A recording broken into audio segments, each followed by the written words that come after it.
Hola, buenas tardes, ¿cómo están a todos y a todas?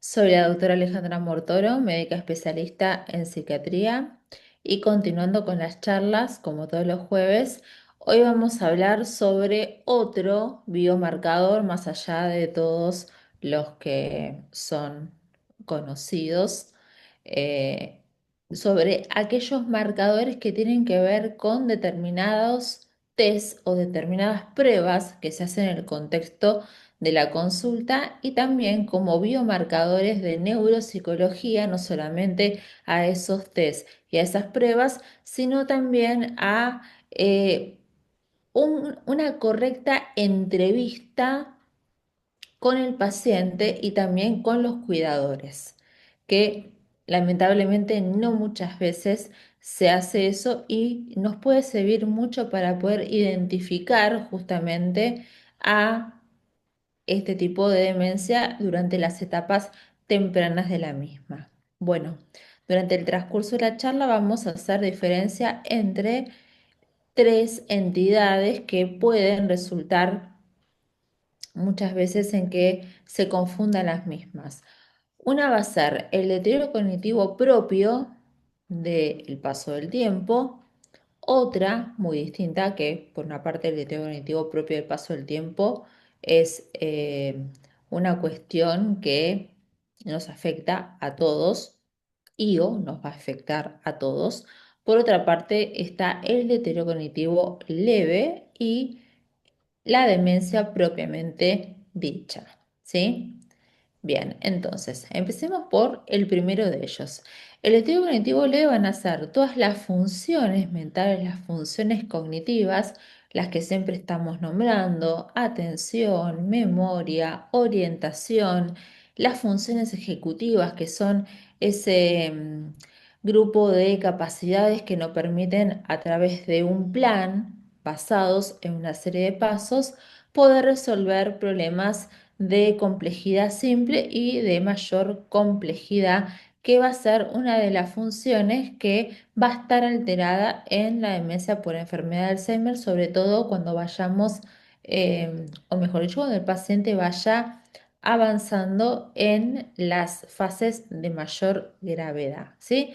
El- en lo que es el primer término de desarrollar deterioro cognitivo, que es el esperable para el paso del tiempo, consiste en que todas las funciones anteriormente nombradas, con el paso del tiempo, es inevitable que vayan perdiendo su capacidad. No lleguen a estar alteradas per se, pero su capacidad va disminuyendo cada vez. Nos cuesta mucho más concentrarse y esto no implica una alteración y tampoco implica un trastorno. Solemos olvidarnos de las cosas, que tampoco implica una alteración en la memoria y tampoco un trastorno como una demencia, pero esto ocurre y es congruente al paso del tiempo, ¿sí? Por eso, como bien dice acá, presupone un declive respecto a nuestro nivel de funcionamiento previo, ¿sí? A cómo nosotros a cómo funcionaban estas capacidades cuando éramos más jóvenes, ¿sí? Bien, que muchas veces lo puede referir el propio paciente, nosotros mismos somos conscientes, tenemos el pleno conocimiento de que nos cuesta acordarnos de determinados eventos, recuerdos, que nos cuesta más prestar atención. eh, o quizás también nosotros no tengamos ese pleno conocimiento, pero sí lo pueda advertir un tercero, ¿sí?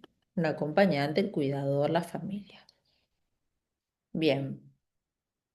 ¿Qué puede referir entonces el mismo paciente en relación al deterioro cognitivo que es congruente al paso del tiempo que nos afecta a todos los seres humanos, ¿sí? Que la memoria ya no es la misma de antes, que suelo olvidarme de determinados detalles que antes me acordaba, el olvido de cualquier tipo de cuestión también, que esto es, como dije, es esperable para lo que es el paso del tiempo, ¿sí? Y no constituye una patología, ni tampoco esto aumenta la probabilidad de desarrollar posteriormente una demencia por enfermedad de Alzheimer o por cualquier otro tipo de demencia, ¿sí? Y tanto en lo que es la demencia como enfermedad de Alzheimer o en lo que es este deterioro cognitivo propio al paso del tiempo, lo primero que se altera va a ser la memoria justamente declarativa, que es la memoria más allá de lo que es este término bastante específico, es la memoria de los datos concretos, ¿sí? Cuando hablamos de memoria semántica, hablamos de poder recordar conocimientos generales, procesos generales, ¿sí? Como un conocimiento académico, como un proceso como por ejemplo puede ser preparar una determinada receta y la episódica, aquel dato puntual, ¿sí? También muy relacionado con nuestra historia personal. Ejemplo, ¿dónde celebré mi cumpleaños el año pasado? ¿Dónde fui de vacaciones en, hace 5 años atrás, por ejemplo? Que tiene que ver, son datos bastante específicos o acordarse de en esta vacación fuimos a tal lugar o en mi cumpleaños fuimos a cenar a tal lugar. Son datos bastante concretos, bastante específicos que no hablan de conocimientos generales, pero que sí está relacionado mucho con nuestra historia personal. Bien, entonces, también otra cuestión importante es este tipo de memoria que acabo de eh, explicar. Es parte también de, bueno, como dije anteriormente, memoria declarativa que tiene distintos subtipos. Uno de los subtipos es la semántica y la episódica, que es la que acabo de nombrar, y después tenemos otros subtipos distintos, que es la memoria que a nosotros nos permite, cuando nos da una información, poder almacenarla en la memoria y cuando después de algunos segundos nos dicen, repetime lo que te acabo de decir, nosotros lo podemos decir gracias a un tipo de memoria. El mismo ejemplo, alguien nos dice algo. Eso nosotros lo captamos, lo guardamos, lo almacenamos en la memoria y al cabo de algunos minutos, si alguien nos dice, decime lo que te acabo, la palabra que te acabo de decir o la oración que te acabo de decir y nosotros la podemos referir, la podemos evocar. Esto es gracias a la memoria anterógrada o de fijación, ¿sí?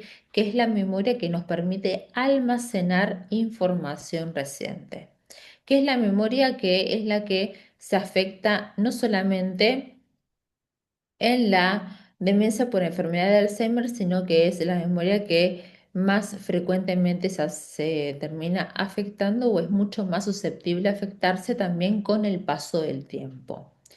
Y después, obviamente, cuando habla de memoria retrógrada o de evocación, es la memoria ya de largo plazo, ¿sí? Donde están almacenados todos nuestros recuerdos más antiguos. Los recuerdos de nuestra infancia, en caso de que nos acordemos, los recuerdos de nuestra adolescencia, juventud.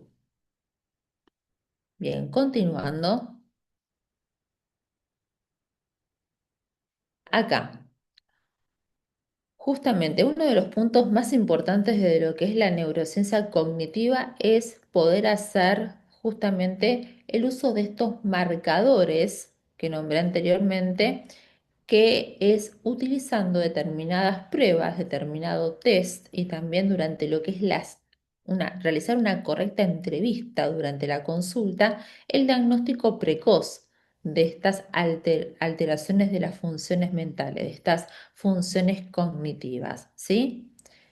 Y después lo que ya se estuvo hablando durante el transcurso de las charlas para no ser tan redundante, es que justamente en lo que es propiamente dicho la enfermedad de Alzheimer, se produce por presencia de factores de riesgo, también relacionado con presencia también de genes, es decir, que hay una causa que es multifactorial, hay factores del ambiente, que son los factores de riesgo, más también genes que se expresan, que lo que van a hacer es determinar que existan síntesis de proteínas anómalas, proteínas que no tendrían que estar sintetizándose ni formándose de esta manera, se forman de manera errónea, se terminan plegando de manera también inadecuada y después terminan depositándose en diferentes áreas del cerebro,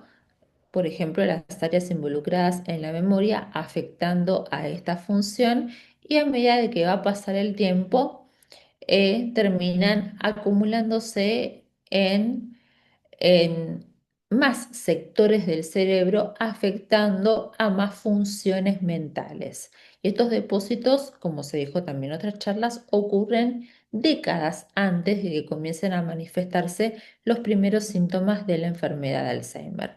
Cuanto mayor va a ser el depósito de estas proteínas que son anormales, mayor va a ser la sintomatología, mayor va a ser, o mejor dicho, más avanzada va a ser la etapa en la cual nos encontramos en relación a esta enfermedad.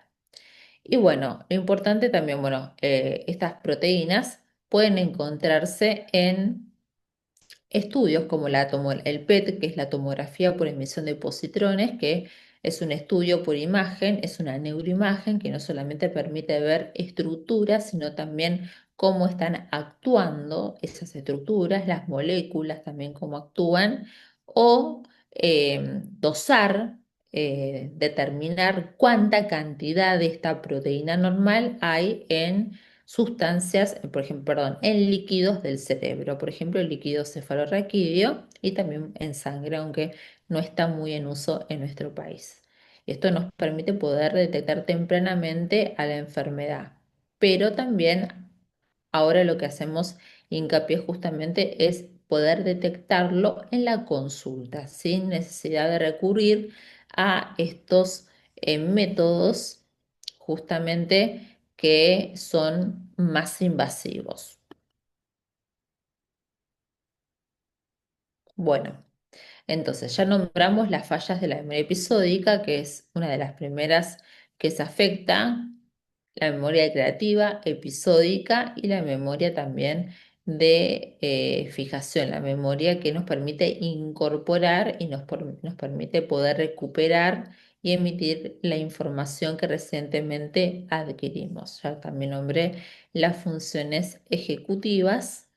Y acá hablamos de lo que es entonces las técnicas neuropsicológicas, de esos test y de poder hacer un adecuado interrogatorio, una adecuada entrevista en el contexto de la consulta, que este es el objetivo de la charla, poder utilizar estas técnicas neuropsicológicas como marcadores para poder detectar tempranamente la enfermedad de Alzheimer y no recurrir a otras técnicas mucho más invasivas como dije anteriormente. Bien, continuando. Había tres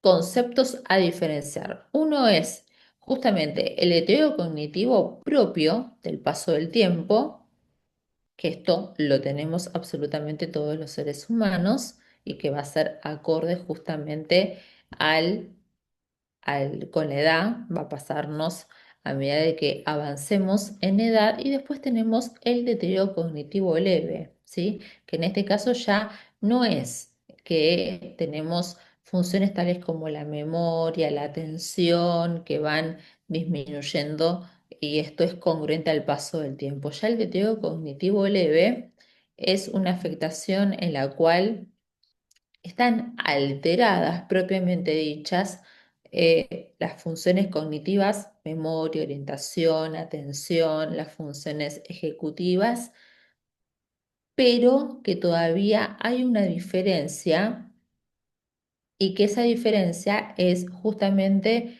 lo que no permite hacer diagnóstico de demencia. Hay la ausencia de un factor que no permite cumplir con el criterio, que no le permite cumplir al deterioro cognitivo leve con el criterio de demencia.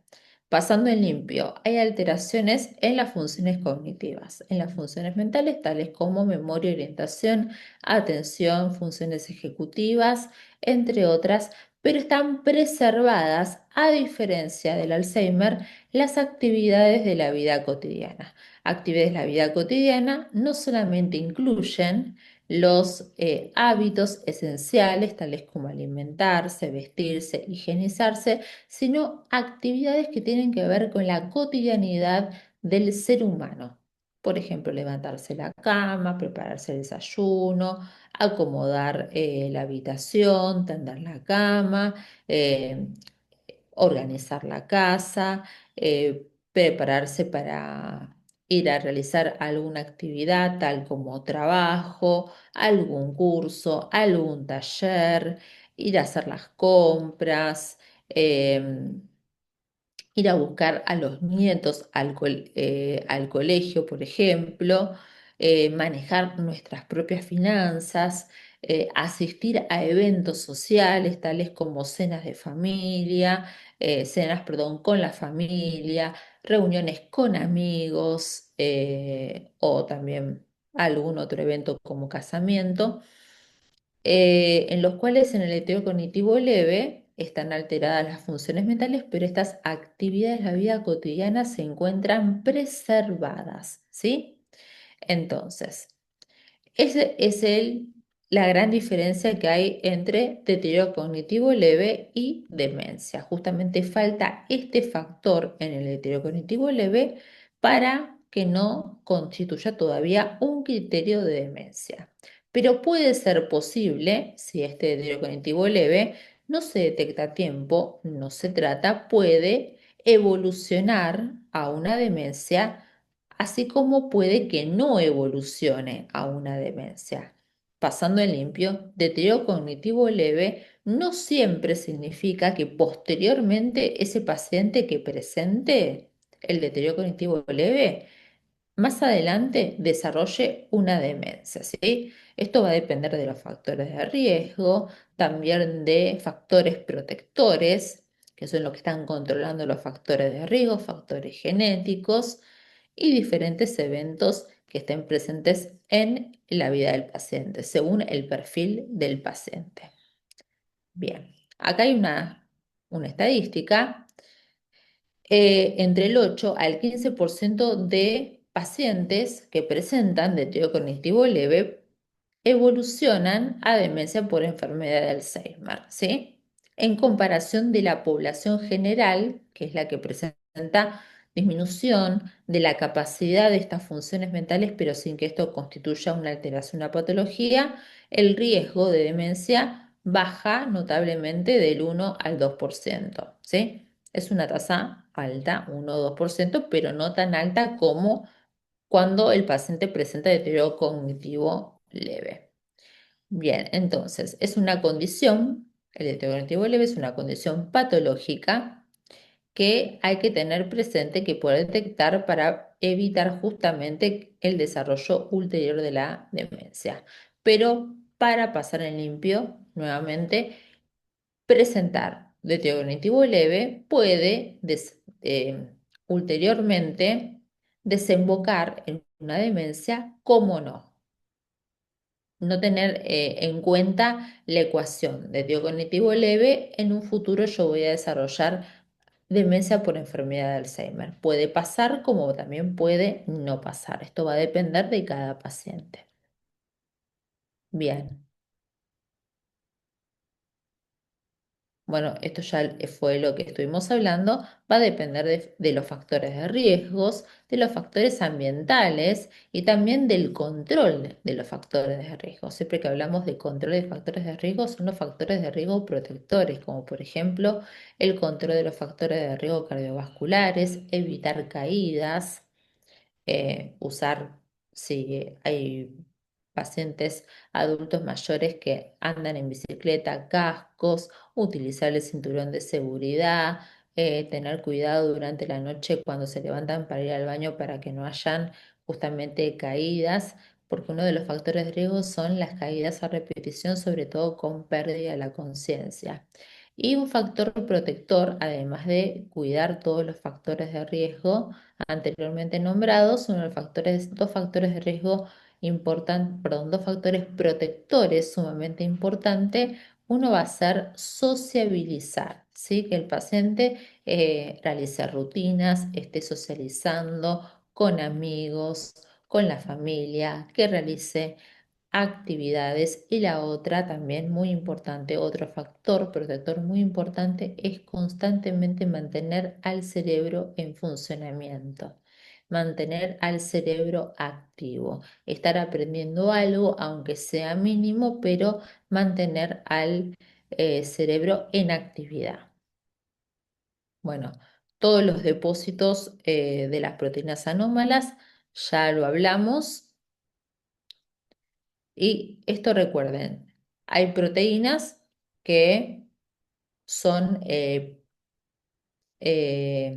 anormales y que van a plegarse también de forma anormal y que esto va a ir acumulándose. Y esa acumulación comienza décadas antes de que se manifieste la enfermedad de Alzheimer. Y a medida que va a pasar el tiempo, esa acumulación va a ser mayor, va a afectar a más áreas cerebrales y cuanto más áreas cerebrales afecta, más funciones cerebrales también se van a ver afectadas y esto va a estar en concordancia con que la enfermedad de Alzheimer continúe avanzando a las etapas que son justamente las más severas, las últimas etapas, ¿sí? En la cual el paciente pierde la autonomía y pasa a depender justamente del cuidado de la red social de contención, del cuidado de acompañantes terapéuticos, cuidadores externos o bien que sean institucionalizados. Bueno, acá dice las áreas en las cuales se deposita principalmente lo que son el lóbulo temporal, el lóbulo parietal, en donde se van a encontrar todos los centros y todas las estructuras cerebrales, en donde justamente se encuentran eh, los centros donde ejercen la función, la atención, la orientación y todas las funciones cognitivas anteriormente nombradas. Bueno, el principal factor de riesgo para la demencia de la enfermedad del Alzheimer justamente va a ser la edad, pero no es el único. Hay que recordar los factores de riesgo cardiovasculares, las caídas y también tener en cuenta los factores protectores, ¿sí? Por eso es importante indagar todas estas cuestiones en las consultas. Muy bien. Acá volvemos a lo que dije previamente en la anterior diapositiva. La importancia de detectar el deterioro cognitivo leve en los adultos mayores está estrechamente vinculado para poder prevenir que ese deterioro cognitivo leve termine desarrollándose una demencia con enfermedad de Alzheimer, pero siempre recordando que no todo deterioro cognitivo leve va a desembocar en una demencia, ¿sí? Pero bueno, para que ocurra esto es importante la prevención, poder primero detectar este deterioro cognitivo leve y poder hacer las intervenciones adecuadas para la prevención y para que no termine desarrollándose una demencia por enfermedad de Alzheimer. Bien, ahora, por otra parte, lamentablemente es bastante frecuente que pacientes mayores de 60 años, cuando van a la consulta, no hacen justamente una entrevista correctamente adecuada. No pregunta sobre los factores de riesgo, no pregunta sobre qué medicación están tomando, no preguntan qué actividades realizan durante el día, además de preguntar cómo todo lo que es la evaluación propia de las funciones mentales, ¿sí? Se olvidan también de preguntar cuestiones básicas como las que ya estuvimos nombrando anteriormente. Entonces, si hacemos un examen clínico, si hacemos durante lo que es la consulta una entrevista correcta, esto, perdón,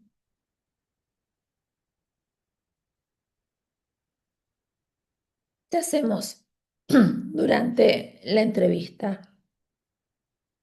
un correcto examen clínico, esto lo que nos permitiría justamente sería, fíjense esta tasa, un 80% del diagnóstico. Podríamos este deterioro cognitivo leve poder detectarlo en un porcentaje bastante importante, ¿sí?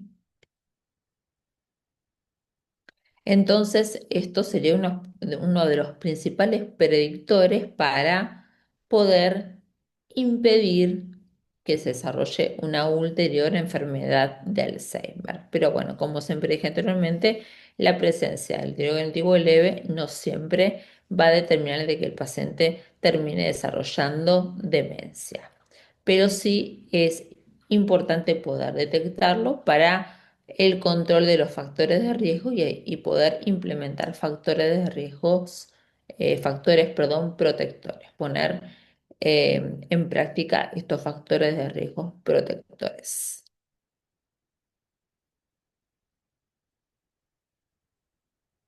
Antes de que me quede sin voz nuevamente. Bueno, repasando, ¿cuáles son los criterios diagnóstico del deterioro cognitivo leve? Que esto nos permite hacer una diferenciación de justamente enfermedad de Alzheimer. Acá lo que tenemos es que hay una que refieren que hay olvidos, hay pérdida de memoria, no solamente esto referido por el propio paciente, sino también esto ratificado por algún familiar, algún cuidador. Después lo que tenemos también va a ser justamente en cuanto a lo que dice función cognitiva global normal, está relacionado con la normalidad en las actividades de la vida cotidiana también. Eh, Puede haber alguna alteración en funciones tales como la atención, orientación, memoria, que están marcadas, pero el resto va a estar normal. Si, si evaluamos, por ejemplo, otras funciones como lo que es el pensamiento, por ejemplo, el pensamiento abstracto, poder organizar ideas para poder llegar a una conclusión, el paciente no va a tener ningún problema, ninguna alteración en esta función, pero sí en lo que son las funciones cognitivas. Pero esto es sumamente importante, actividad de la vida cotidiana no van a estar alteradas, ¿sí? Hay también, bueno, volviendo al tema de que el resto de las funciones van a estar normales, pero la memoria, no solamente memoria, orientación, también funciones ejecutivas en relación a otros pacientes de la misma edad y también a otros pacientes o a otros sujetos con el mismo nivel educacional van a estar mucho más alterados, ¿sí? Y es ausencia de demencia justamente porque no presenta este factor que es el que determina el criterio diagnóstico para convertir deterioro cognitivo leve en una demencia Alzheimer o no Alzheimer. Bueno, yendo a los que son estos marcadores, que es el objetivo de la charla de hoy, que son las técnicas neuropsicológicas, se usa, por ejemplo, tenemos por un lado el Mini Mental Test, que es bastante utilizado, y también tenemos otro tipo de estudio, otro tipo de batería de pruebas, que es la escala de clasificación clínica de demencia. Es el CDR, ¿sí? Después vamos a ver cada una de ellas. Bueno, son técnicas bastante utilizadas, sobre todo nosotros utilizamos mucho por la facilidad de su uso el Mini Mental Test, pero que son técnicas que son orientativas, ¿sí? ninguna hace diagnóstico. Esto también es importante identificarlo. Ninguna va a reemplazar al dosaje de estas proteínas anómalas que nombré en líquidos corporales, como ejemplo líquido cefalorraquídeo, en sangre, y tampoco va a reemplazar estudios genéticos, ni tampoco va a reemplazar a las neuroimágenes, pero van a ser orientativos para seguir estudiándolo y para que ulteriormente podamos pedir, en caso de que haya criterio, estos estudios que son mucho más invasivos. Bueno, el mini mental. Es una herramienta tipo screening, ¿sí? Justamente permite evaluar rápidamente y es orientativa, pero no es un test que hace diagnóstico, ¿sí? Al igual que el anterior que nombré, y lo que va a hacer es evaluar 5 dominios: orientación, memoria, atención y cálculo, lenguaje y las funciones visoconstructivas. Y después acá yo puse un ejemplo, acá, este es un ejemplo del mini mental, ¿sí?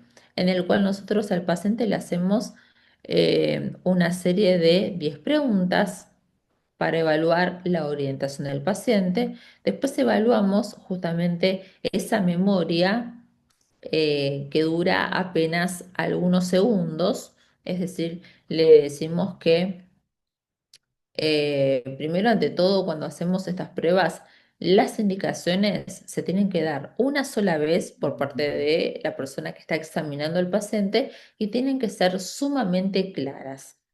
Entonces le pedimos que repita 3 palabras y después, al cabo de algunos segundos, le decimos repita lo que yo le dije anteriormente y ahí evaluamos esa memoria que es inmediata. Después hay un distractor que es 5 restas y después también deletrear una palabra, que en este caso acá ya pasan algunos minutos y después nos permite evaluar la otra memoria que nombré, que es la memoria de fijación, que es la que nos permite poder incorporar información y poder almacenarla y después volver a utilizarla, recuperarla y utilizarla después de algunos minutos, ¿sí? Después de estos distractores le pedimos, bueno, estas palabras que nombré anteriormente, si se las acuerdan, y después acá hay una serie de ejercicios que se realizan de forma puntual y que copie esta figura acá al lado lo más parecido posible. Entonces, de esta manera nosotros estamos evaluando justamente estos 5 dominios: orientación, memoria, atención y cálculo con ese distractor, lenguaje y las funciones visoespaciales. El lenguaje porque una de las, antes del dibujo hay algunas indicaciones como por ejemplo señalarle una lapicera y decirle esto cómo se llama. Lo mismo con el reloj, le damos una serie de indicaciones como por ejemplo que agarre con la mano izquierda una hoja, la doble con las 2 manos y la coloque en el suelo y así otra serie de ejercicios, ¿sí? Entonces ahí ya estamos evaluando atención, cálculo, lenguaje. Pedimos también que escriba una determinada oración en un papel o que lea algo que nosotros le indicamos justamente también en una hoja y que lo ejecute. Y la función visuoconstructiva justamente es ese hecho de copiar al lado una figura como la que estaba justamente aquí en el ejemplo del mini mental test, ¿sí? Es entonces una serie de ejercicios que en total suman 30 puntos, ¿sí? Entonces, de acuerdo con el resultado hay diferentes puntos de corte. Resultados. Nosotros, bueno, lo que hacemos es justamente hacer todos estos ejercicios. Cada uno de los ejercicios tiene un puntaje. Hacemos la sumatoria de los puntajes que nos dieron justamente que pudo resolver correctamente. Y cuando ese puntaje es por encima o igual a 27 puntos, el resultado del mini mental test es normal. Por debajo de los 26 puntos hay sospecha de deterioro cognitivo. No deterioro cognitivo leve, deterioro cognitivo. Si el puntaje da entre 20 23 y 12 puntos, deterioro cognitivo moderado, ya tenemos que pensar ya en un deterioro cognitivo leve. Y a partir de los 11, demencia, ¿sí? Bueno, entonces, también importante cuando se realiza el mini mental test, y también las evaluaciones neurocognitivas, es importante que el paciente no presente ningún cuadro agudo, que no esté bajo crisis de ansiedad, también proporcionarle un ambiente cómodo en cuanto a temperatura, que se sienta, que, bueno, por supuesto que lleve lentes en caso de tener dificultad en cuanto a la visión, que se quite la ropa, que se sienta cómodo, ser amables con el paciente para que pueda desarrollar justamente, para que pueda desempeñarse y resolver esta batería de pruebas de la mejor manera posible, porque el paciente no deja de acudir a la consulta sintiendo de que va a estar evaluado porque en definitiva está realizando una prueba, ¿sí? Pero bueno, todo esto son valores estimativos que no hacen diagnóstico, ¿sí? Pero que nos da una pauta para decir, bueno, hay que estudiar este paciente. Bueno, acá el ejemplo. Y después las otras de las baterías de prueba, que es una entrevista semi-estructurada tanto para el paciente así como también para el informante. El informante puede ser el familiar, un cuidador externo o también un acompañante terapéutico, ¿sí?